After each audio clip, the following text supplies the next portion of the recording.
This time last year, Rishi Sunak announced 2.5 billion to Ukraine. Over the last 9 months, Keir Starmer and the other charlatans of the Labour Party has decided to outdo that kind of warfare price.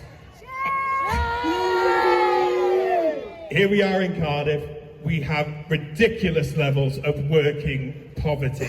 People working in poverty. They have to fill out forms because their wages can't pay the rent. So what's Liz Kendall and Keir Starmer going to do? Oh, well, we're going to take £5 billion off the welfare budget, everybody. Whoop-de-doo. It astounds me still that we aren't taking care of the poorest in our society at the bottom. You know, in any theory, you look after the foundations of any society first. You don't invest in the top. You don't invest in what the donors of the Labour Party want you to do with our tax money, which is to keep the war machine going from Sudan to Gaza to Lebanon to Syria and sadly to Ukraine. At the end of the day, I think it's a lot cheaper just to send a couple of guys in an airplane to do a peace negotiation than it is to, wipe out. But these charlatans keep scuppering peace negotiations. They want it to continue. They want to keep the control. They want to keep the power over your assets, your income, and keep you subdued, keep you down. So how do we fight back? You start as an individual, and collectively as individuals, you bloody well organise. Understood?